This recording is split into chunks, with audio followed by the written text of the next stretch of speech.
দেখুন আজকে piles fistula fisher নিয়ে যে ট্রিটমেন্টের জন্য পেশেন্টরা যে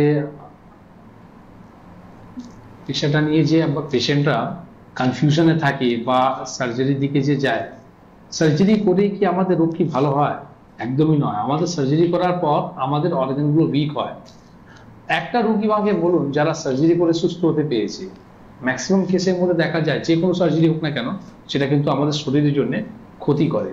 তো দেখুন, প্রথম আজকে আমরা চলে আসবো একদম স্ট্রেট সোজা একদম চলে আসবো কি আমরা পাইলস ফিস্টুলা ফিশার, এই যে তিনটে যে ডিজিজটা কিন্তু আলাদা আলাদা রয়েছে। আমি কেন এই তিনটেকে একসঙ্গে আলোচনা করলাম, কারণটা হচ্ছে কি এখানে পেশেন্ট সবসময় কনফিউজ থাকে যে আমার পাইলস হয়েছে না ফিশার হয়েছে না ফিস্টুলা হয়েছে।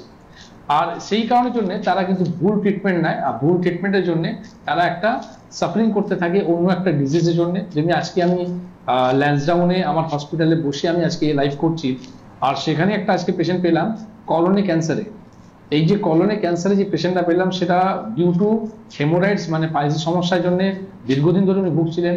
আর রং ট্রিটমেন্ট হওয়ার পর ওনার কিন্তু দুবার সার্জারি হয়ে গেছে আবার, আর সার্জারি হওয়ার পর এখন ওনার কলোনি কিন্তু ক্যান্সার হয়ে গেছে। তো আজকে আমরা প্রথম ক্লিয়ার করবো কি পাইলস কাকে বলা হয়। দেখুন, পাইলস দু রকম হয়, একটা ইন্টারনাল একটা এক্সটার্নাল। ইন্টারনাল যে পাইলসটা হয় সেটা আমাদের আপনার দেখতে পাবেন না আপনি বাইরে কিছু, ঠিক আছে। আপনার কি আছে কলোনির ভিতরে আপনার একটা বলতে পারেন সেটা আপনার একটা ঘা তৈরি হয়, সেখান থেকে অনেক সময় ব্লিডিং হয়, আবার অনেক সময় ব্লিডিং কিন্তু হয় না, যাকে আমরা বলি খুনি আর বাদি। তো যের মধ্যে আপনার ব্লিডিং হয় না সেখানে আপনার কি হয়, আপনার ব্যথা হতে চালু হয়ে যায়, ঠিক আছে, তীব্র একটা যন্ত্রণা চালু হয়, আর তার সাথে সাথে অনেক সময় ব্লিডিং হয়।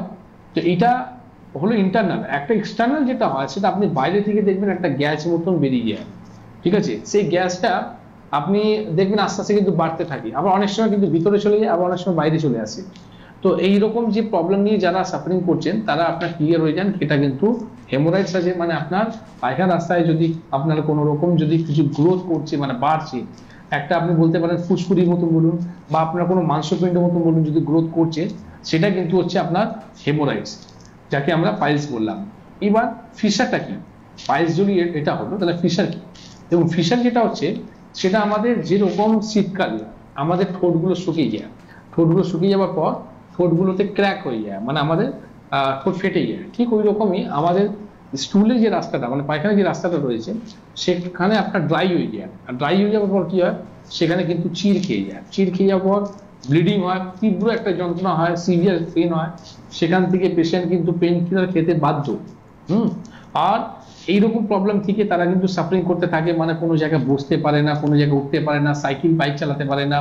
তো এই যে প্রবলেমটা বললাম যেটা আপনার শুকিয়ে যাচ্ছে, ক্র্যাক হয়ে আপনার ব্লিডিং হচ্ছে, সেটা হলো আপনার ফিশার।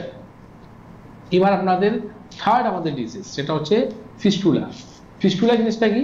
ফিস্টুলা জিনিসটাই হচ্ছে দেখুন আপনার কলন মানে আমাদের পায়খানা যে রাস্তাটা রয়েছে স্টুলে যে রাস্তাটা আছে সেখানে কিন্তু কিছুই হয় না, তার ঠিক সরে মানে সাইডে এটা একটা রাস্তা তৈরি করে, সাইড থেকে এখানে কি হয় সবসময় একটা রস বেরোতে থাকে মানে পুষ বেরোতে থাকে। তো এইরকম যে আপনার জায়গা থেকে যে পুষটা বেরোচ্ছে সেই পুষটা আপনি কি ভাবছেন সার্জারি করে দেবো? প্রথম তো আমি বলবো পুষ বেরোবে কেন, নিশ্চয়ই কিন্তু ভিতরে কোনো রকম ইনফেকশন আছে, তাহলেই আপনার পুষটা বেরোচ্ছে। তো এইবার পুষটাকে আপনি কি করবেন, বন্ধ করার জন্য আপনি উপায়টা করবেন। কিন্তু আমরা কি বলি আপনি পুষটাকে বন্ধ করবেন না, কারণটা হচ্ছে কি দেখুন যে কোনো ঘা যদি আপনার ধরুন একটা ফোড়া হয়েছে আর ফোড়ার মধ্যে আপনি কি হলো কি আপনার পুষটা যদি না বেরোয় তাহলে কি হয় আপনার সবসময় একটা ব্যথা হতে থাকবে, টিস করে একটা ভিতরে একটা ব্যথা হতে থাকে, ইনফেকশনটা বাড়তে পারে। পুষ যখন বেরিয়ে যায় তখন কি হয় আমরা রিলিজ পেয়ে যাই, মানে আমরা আরাম পেয়ে যাই। ঠিক ওই রকমই একটা এটা ফোড়া মতো। তো আপনি যদি হিল করে দেবেন না, এটাকে বন্ধ করে দেবেন, তো দেখুন আবার অন্য একটা জায়গা থেকে সেটা কিন্তু আপনার পুষটা বেরোতে চালু হয়ে যাবে, কারণ যে ভিতরে ইনফেকশন আছে। ইনফেকশনটা কি আমাদের যে কলন মানে পায়খানা যে রাস্তাটা রয়েছে এটা কি হয় উপরের দিকে একটা রাস্তা তৈরি করে, রাস্তা যে তৈরি করে সেখান থেকে একটা রাস্তা তৈরি করলে আপনার শুধু ওখানে পুষ বেরোচ্ছে। তো আপনার ট্রিটমেন্টটা করতে হবে ইন্টারনাল, মানে ওই যে জায়গা থেকে যে আপনার হোলটা করেছে ওই জায়গা থেকে যে আপনার পুষটা বেরোচ্ছে সেখান থেকে যদি আপনি ট্রিটমেন্ট করেন তাহলে আপনার হলো সঠিক ট্রিটমেন্ট। কিন্তু আপনি কি করেন সবসময় আমরা নিচ থেকে ভাবি যে আমরা পুষটা বেরোচ্ছে এটাকে আমরা হিল কি করে করবো, ইটস নট এ ট্রিটমেন্ট, ঠিক আছে। তো আমরা আজকে ডিফারেন্স বুঝলাম পাইলস কাকে বলা হয়, ফিশার কাকে বলা হয়, ফিস্টুলা কাকে বলা হয়। একদমই তাই। এবার আমরা আসবো একটা জাস্ট ফোন নিয়ে আসবো ডক্টর শর্মা, আবার আমাদের আলোচনাতে একজন বন্ধু রয়েছেন আমাদের